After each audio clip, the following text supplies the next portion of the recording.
So what does this have to do with the Horus heresy in general and the setting of this book in particular? It is the reason why the traitors were not made important, because it is the stronger by their fall to chaos, but rather weakened.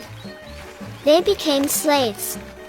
Never chaos drew, divided, were able to choose their own path, devoured, and set the forces of Horus against each other. The Chaos Gods did this because they could not help it. It's not because it was a winning or losing tactic, but the ultimate power of the war. But this bond was only temporary. No sooner had they joined hands, entities we call gods were able to unite and join forces for a certain goal. But then they were divided again. And because the Chaos Gods are the most powerful entities, the consequence is extremely chaotic. As long as everything was of such a struggle would be destroyed in that terrible shock. But why didn't Horus and his minions grasp? Why didn't the traitors choose to escape chaos's traitors absorb just a little of that special power?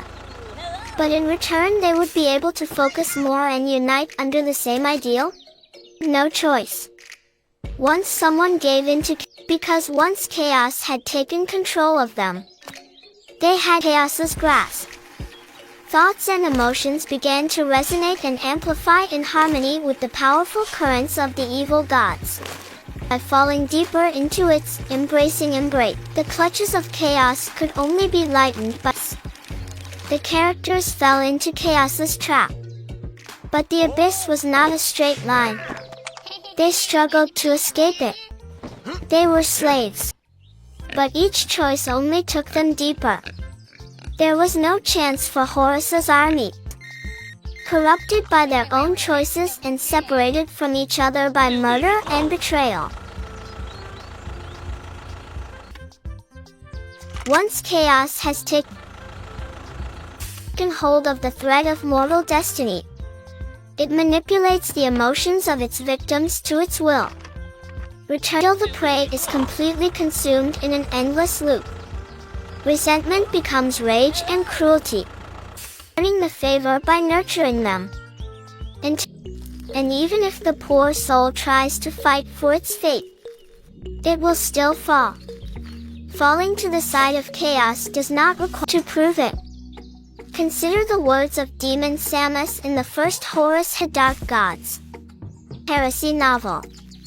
Horus rising, chaos oceans of all sentient beings.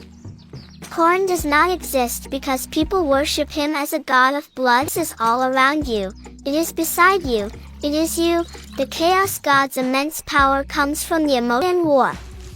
Korn exists because living beings feel anger and desire evil and murder to see their enemies destroyed. That is chaos. Chaos is its power or crave knowledge in the name of sench. Emotions and thoughts alone contribute to making sench strong, weakness becoming sentient. Having its own presence according to its nature is the path that Horus, Lorgar, and the first heretics walked when they embraced chaos. Chaos is always tearing itself apart. It has no beginning and will never have an end. That if you like. The point of this book, to show that Horus and those who followed him into the darkness became slaves, and were bound by the chains to forces they could not control, of their own nature.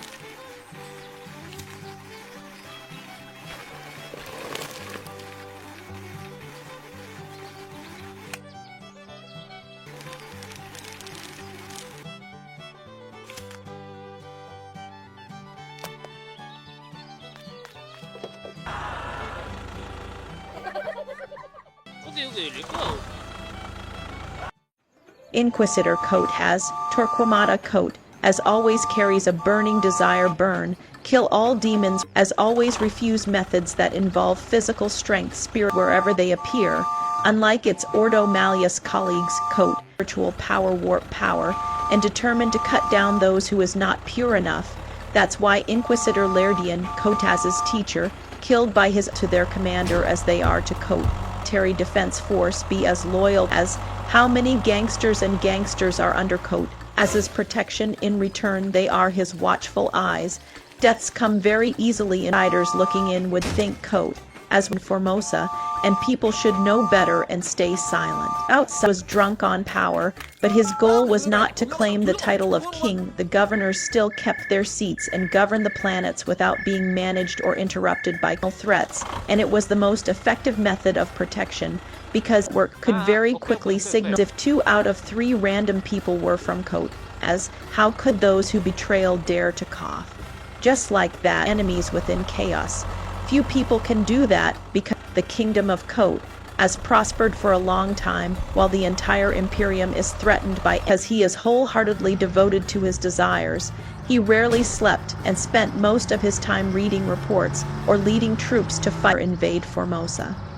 The more Formosa expanded, any demon, heretic, or alien foolish enough to dare its territory, the more Kotas's concerns grew.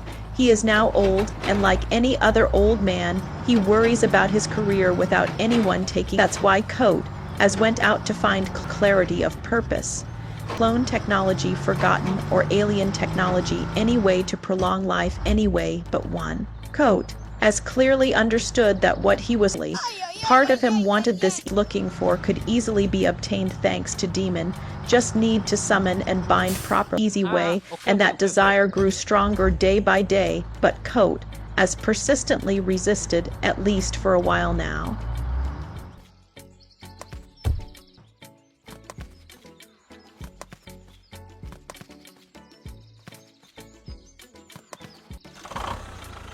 Culexus assassin.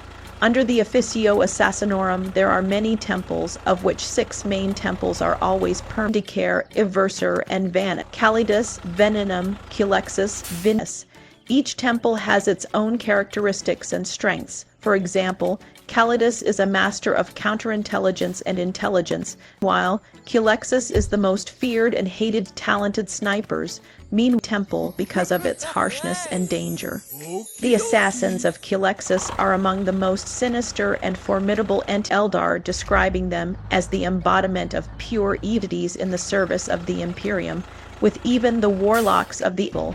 Even for the supreme leader of the Officio Assassinorum, in situations of absolute necessity at a top secret level. The reason the Culexus the Temple of Culexus was always viewed with extreme caution. Culexus assassins are only deployed and are feared is not because of the way they carry out their missions, or the horrible killing methods they use, but because carriers of the blank gene, meaning they do not have the mental power to be present in the warp because of the nature of the Culexus temple members themselves. They are all pariahs, or all other beings, which can be considered soulless. Most high-level conscious species will have necrons. Even a normal spirit power and manifest in the warp, except human will at least have their spirit force flash like a speck. Small bush in the immaterium, but a person carrying the blank gene does not.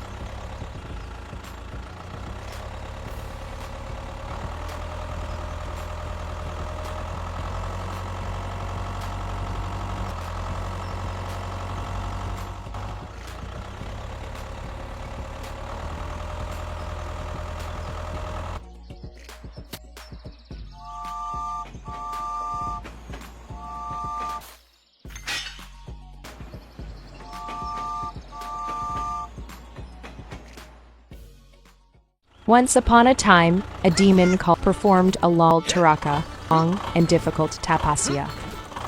Pleased with him, Brahma gave him the boon. After that, only a son of Shiva could kill him. After getting this powerful boon, Taraka became very proud and selfish and started destroying heaven and earth. Seeing the chaos, Shiva did not have any sons. The gods were in a fix and requested Shiva to stop Taraka. At that time, create a son, Shiva took a form with 6 faces. Each face had a 3rd eye. 6 sparks came out of these eyes and formed into 6 babies. Parvati, wife of Shiva, was very happy and took all the babies in her arms to hug baby with 6 heads. But she hugged them so tightly that the 6 babies turned into one. This baby was called Kartikeya.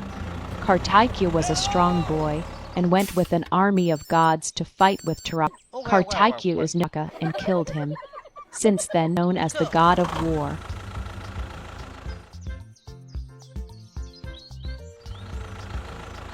Meaning the enlightened. Buddha, one, was born in the ancient city of Kapilavastu to King Suddhodana and Queen Maya. He was not attracted to the luxurious life of the palace, an avatar of Vishnu. The young prince, named Siddhartha, instead he became sad to a young woman. Though they had a son and Siddhartha continued living in the palace, he remained unhappy.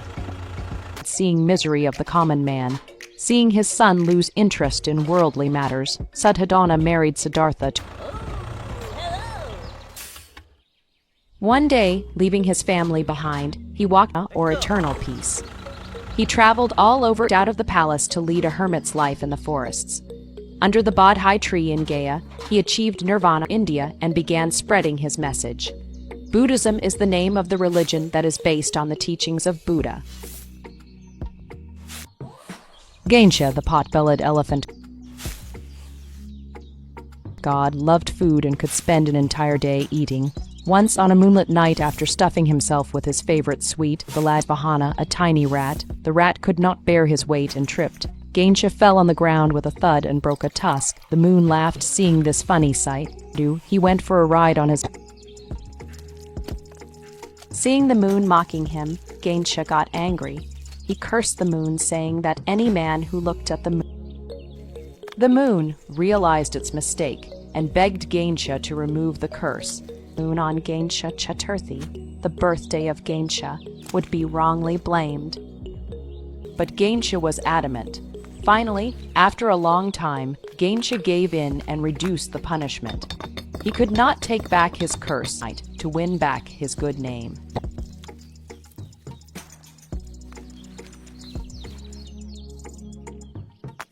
The falsely accused man would have to look at the moon on the 2nd day of the fortnight. One day, his father performed a yajna. He donated cows to the Brahmins. Nachikta knew it was customary to offer dear father, whom will you give things as a sacrifice to the gods? He asked his father, me too. Disturbed by his question, his father angrily replied, I give you to Yama, the god of. Nachikta went to Yama's kingdom. He with death. Waited 3 days without food. When Yama returned, he was pleased with Nachikta's devotion and granted him pleased with him. For his 2nd wish, Nachikta asked to go 3 wishes. Nachikta asked for his father to go to heaven. Yama agreed. Finally, Nachikta wanted to know the secret of life and death. He granted his last wish too. Yama hesitated, but looking at his determination,